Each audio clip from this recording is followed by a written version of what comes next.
Hello friends, मैं हूं आपका होस्ट एंड दोस्त डॉक्टर अभिनय Vashishtha.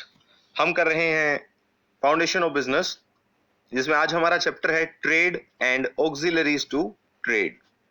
Trade and auxiliaries to trade का क्या मतलब है? देखिए, हमने बिजनेस एक्टिविटीज पढ़ी थी। सबसे पहले हमने इंडस्ट्री के बारे में पढ़ा था लास्ट लेक्चर में कि इंडस्ट्रीज क्या है। इंडस्ट्रीज में प्रोडक्शन का काम होता है और प्लेस ऑफ प्रोडक्शन से लेके जब प्लेस ऑफ कंजम्पशन तक पहुंचाने का काम है वो कौन करेगा? वो कॉमर्स के थ्रू होगा। वो किसके थ्रू होगा? कॉमर्स के थ्रू। ठीक है। अब उसमें क्या चीजें हमारी सहायता करती हैं उसके बारे में बात करते हैं। एक तो होता है ट्रेड और एक है ऑक्सिलरीज टू ट्रेड। उसे एड्स टू ट्रेड भी बोलते हैं। कॉमर्स का पहला पार्ट क्या है? ट्रेड। ट्रेड के भी फिर आगे फर्दर बाइफर्केशन किया गया है कि होम ट्रेड क्या है, फॉरेन ट्रेड क्या है, उसमें भी रिटेल और होलसेल ट्रेड क्या है। इसके बारे में हम अभी डिटेल में पढ़ेंगे। क्लियर? एड्स टू ट्रेड मतलब जो चीजें हमारी ट्रेड में सहायता करती हैं। ट्रांसपोर्ट है, वेयर हाउसिंग, इंश्योरेंस, बैंकिंग, ये कैसे कैसे हमारी सहायता करेंगे इस लेक्चर में हम ये पढ़ेंगे। चलिए स्टार्ट करते हैं। सबसे पहले आया ट्रेड। ट्रेड क्या है? Trade refers to buying and selling of goods and services with the objective of earning profit. Trade का क्या मकसद है? हम क्या करते हैं? बाइंग एंड सेलिंग करते हैं। हम चीजों को खरीदते हैं और बेचते हैं या फिर सर्विसेज प्रोवाइड करते हैं। किस मकसद से? कि हमें प्रॉफिट अर्न हो, पैसा कमा सके ताकि। क्लियर? फिर आता है हमारा auxiliaries to trade. Auxiliaries to trade means जो सहायता करती हैं, ऐसी एक्टिविटीज जो कि ट्रेड में सहायता करती हैं, असिस्ट करती हैं, are known as auxiliaries to trade. ठीक है। चलिए आगे देखते हैं। इंडस्ट्री और कॉमर्स दो भागों में बांटा था, ये हम आपको बता चुके हैं। फिर कॉमर्स को किस चीज में बांट दिया था हमने? Trade and auxiliaries to trade. Trade is that branch of commerce which deals with exchange of goods and services in terms of money with different person known as traders. जो लोग व्यापार करते हैं, जो लोग ट्रेड करते हैं, उन्हें हम क्या कह देते हैं? ट्रेडर्स। क्या कहेंगे उन्हें? ट्रेडर्स। ट्रेड क्या था? जब हम सेल परचेज कर रहे हैं गुड्स या सर्विसेज की। और ट्रेडर्स क्या है? वो लोग जो ये काम कर रहे हैं, सेल परचेज कर रहे हैं, उसे क्या कहेंगे हम? ट्रेडर्स। क्लियर? चलिए अब आता है टाइप्स ऑफ ट्रेड, कि ट्रेड कितने टाइप का है। ट्रेड के टाइप्स देखते हैं हम। टाइप्स ऑफ ट्रेड में सबसे ज्यादा जो बात आती है वो दो भागों में से बांटा गया है। Number one is internal trade, number two is external trade. उसे इंटरनल ट्रेड और एक्सटर्नल ट्रेड में बांटा गया है। Internal trade means a trade which takes place within a country, जो आपके देश के अंदर है, वो क्या है? आपका इंटरनल ट्रेड। और एक्सटर्नल ट्रेड क्या है? जो दो या दो से ज्यादा देशों के बीच होता है। ठीक है। मीन्स इंटरनेशनल लेवल पे जब हो जाता है वो क्या है? External trade. आपके देश से बाहर जब आप व्यापार करते हो उसे क्या बोलते हैं? External trade. इसमें होलसेल ट्रेड है, रिटेल ट्रेड है, इंपोर्ट ट्रेड है। होलसेल और रिटेल ट्रेड आपके इंटरनल ट्रेड के पार्ट हैं। जब आप थोक में कोई चीज बेचते हैं या खरीदते हैं उसे क्या कहते हैं? Wholesale trade. और जो दुकान है, शोरूम होते हैं, जिनसे नॉर्मली आप कंज्यूमर जो है जाके अपने घर के लिए जो भी सामान खरीदते हैं उसे क्या बोलते हैं हम? कंजप्शन के लिए जो चीजें खरीदते हैं, रिटेल ट्रेड। ठीक है। इस पे भी आगे डिटेल में आते हैं। एक्सटर्नल ट्रेड में तीन चीजें हैं: इंपोर्ट, एक्सपोर्ट और एंट्रीपोर्ट ट्रेड। ठीक है। चलिए देखते हैं इसे क्या है। इंटरनल और home trade, it refers to purchase and sale of goods within the boundaries of a country. जब आप अपनी कंट्री के अंदर ही चीजों की सेल परचेज करते हैं, आप गुड्स की सेल परचेज करते हैं with in the boundaries of country, आप देश के अंदर ही अगर सेल परचेज करते हैं उसे क्या कहेंगे हम? Internal trade. ठीक है। इसके दो पार्ट्स हैं, एक तो होलसेल ट्रेड और दूसरा रिटेल ट्रेड। होलसेल ट्रेड क्या है? जब आप, आपने नाम सुना होगा कि थोक विक्रेता है, उसका क्या मतलब है? वो होलसेलर है। Purchase and sale of goods in bulk quantity, heavy amount में आप चीजें खरीद लेते हैं, and sale to the retailers at small quantity.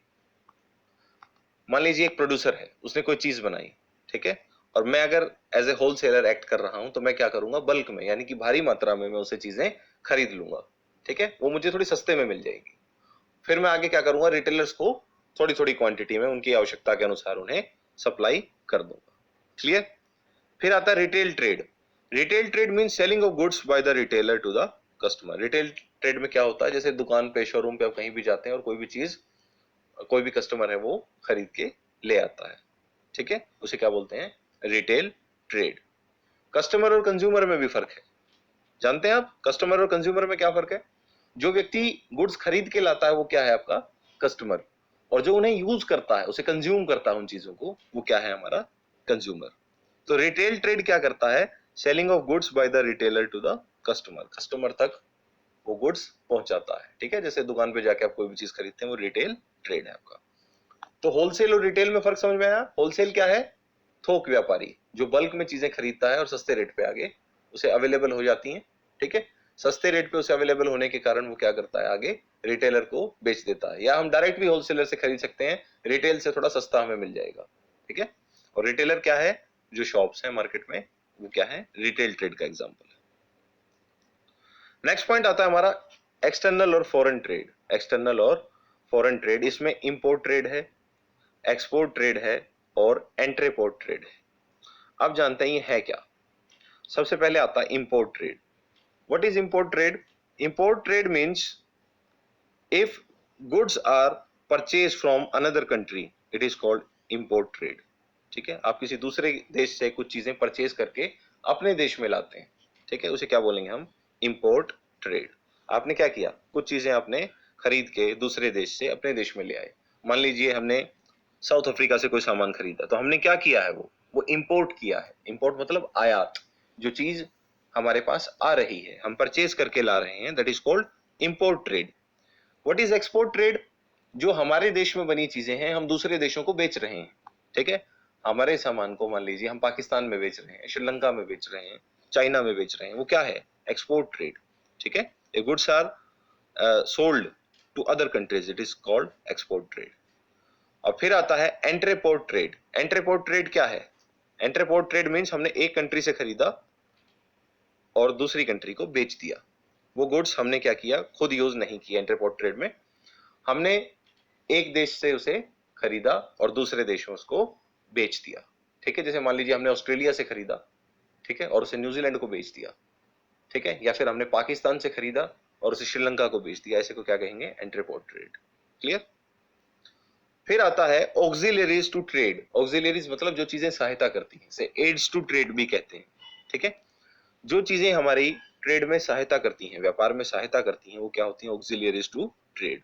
जैसे ट्रांसपोर्टेशन, सामान बनाने का काम किसका था, इंडस्ट्री का। कॉमर्स का काम क्या है, उस प्लेस ऑफ प्रोडक्शन से प्लेस ऑफ कंजम्पशन तक गुड्स को पहुंचाना, वो हम ट्रेड के थ्रू करेंगे। लेकिन क्या सिर्फ सेल परचेज ही सब कुछ है?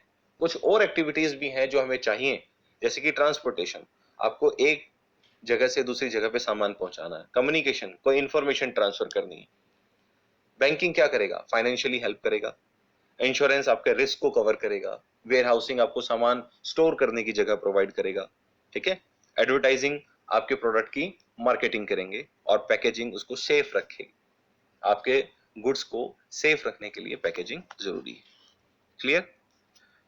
ऑक्सिलियरीज टू ट्रेड, इसके बारे में हम विस्तार से पढ़ते हैं, देखिए डिटेल में। सबसे पहले आता है ट्रांसपोर्ट एंड कम्युनिकेशन। ट्रांसपोर्ट चाहे रोड से हो, रेल से हो, या कोस्टल मींस बाय वाटर हो, आप कैसे भी कर सकते हैं, बाय एयर भी कर सकते हैं। It facilitates movement of raw material to the place of production. Production की जगह पर आप रॉ मटेरियल को पहुंचा सकते हैं, या फिर फिनिश गुड्स को फैक्ट्रीज से कंजम्पशन की जगह तक पहुंचाया जा सकता है, वो ट्रांसपोर्ट के थ्रू हो सकता है। Either it is air transport, water transport, ठीक है, और बाय रोड और रेल। ठीक है, कैसे भी वो हो सकता है।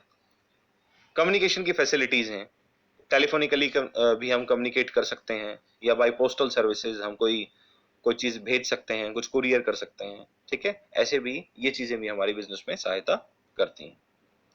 फिर आता बैंकिंग एंड फाइनेंस।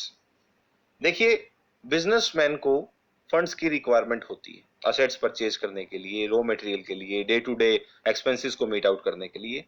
ठीक है, वो पैसा कहां से मिलेगा, कमर्शियल बैंक से हम लोन ले सकते हैं। ये बैंक्स क्या करते हैं, फाइनेंस की प्रॉब्लम को सॉल्व करते हैं। ठीक है, देखिए प्रॉब्लम थी, सामान पहुंचे कैसे, वो ट्रांसपोर्ट से हो गया। कम्युनिकेशन के लिए कि आपकी चीजें आगे कम्युनिकेट कैसे होंगी, कहां कैसे पहुंचेंगी, जो भी सूचना आपने पहुंचानी वो कम्युनिकेशन के जरिए हो गया। पैसा चाहिए, वो बैंकिंग एंड फाइनेंस से मिल गया आपको। फिर आता है warehousing. It refers to the holding and preservation of goods until they are finally consumed. आपके पास जगह नहीं है सामान को स्टोर करने के लिए, ठीक है। स्टोरेज के लिए जो फैसिलिटी है वो आपको वेयर हाउसिंग प्रोवाइड करते हैं, ठीक है। गोडाउन मिल जाएगा, आप अपना सामान, आपके जो आउटलेट है, आपका रिटेल आउटलेट है, आपकी दुकान है, उसके अंदर इतनी जगह नहीं है तो आप उसको क्या कर सकते हैं, वेयर हाउस में स्टोर कर सकते हैं। इससे आपका टाइम बचेगा, आपको ज्यादा दूर से जाके चीज लाने की जरूरत नहीं है। उसे ये टाइम यूटिलिटी को क्रिएट करता है। फिर आता है advertising. Advertising brings goods and services to the knowledge of prospective buyers. Advertising किस चीज में हेल्प करता है कि गुड्स और सर्विसेज आपकी को जो है, बायर जो होते हैं, एक तो होते हैं बायर्स जो हमारे ऑलरेडी प्रोडक्ट्स खरीद रहे हैं, दूसरे होते हैं prospective buyers. Prospective buyers means अभी जो बायर नहीं है लेकिन हमें पता है वो फ्यूचर में हमारे गुड्स को खरीद सकते हैं, फ्यूचर में वो लोग हमारे गुड्स को खरीद सकते हैं, ठीक है। तो ऐसे लोगों तक नॉलेज पहुंचाना वो क्या है, advertising. With the help of such knowledge consumers can obtain better value for their money. तो एडवर्टाइजिंग किस चीज में हेल्प करती है, प्रमोशन में, आपके प्रोडक्ट्स की प्रमोशन में हेल्प करती है। ऑटोमोबाइल, सोप है, गुड्स हैं, इलेक्ट्रॉनिक गुड्स हैं, किसी भी चीज के बारे में आप इंफॉर्मेशन प्रोवाइड कर सकते हैं। क्लियर। एक इसमें इंश्योरेंस था। इंश्योरेंस क्या करता है, रिस्क को कवर करता है, आपके रिस्क को कवर करता है। मान लीजिए आपने कोई बिजनेस स्टार्ट किया है, ठीक है, उसमें चोरी हो सकती है, उसमें आग लग सकती है, तो इस चीज के रिस्क को कौन कवर करेगा, इंश्योरेंस कवर करेगा, ठीक है। तो ये हमने पढ़ा आज ट्रेड के बारे में और ऑक्सिलियरीज टू ट्रेड के बारे में, ठीक है। ट्रेड मतलब आप गुड्स को और सर्विसेज को सेल परचेज करते हो, और ऑक्सिलियरीज टू ट्रेड मतलब जो चीजें ट्रेड में आपकी सहायता करती हैं, transport, communication, banking, finance, warehousing, advertising, insurance etcetera. तो ये सारी चीजें आपको सहायता करती हैं, ठीक है। ये आपका चैप्टर खत्म होता है। नेक्स्ट चैप्टर में हम बिजनेस रिस्क के बारे में पढ़ेंगे कि रिस्क क्या हो सकता है बिजनेस में। क्लियर। इससे रिलेटेड जो भी डाउट्स हैं मुझे कमेंट सेक्शन में बता सकते हैं। उम्मीद है कि आपको ये समझ आया होगा। Thank you.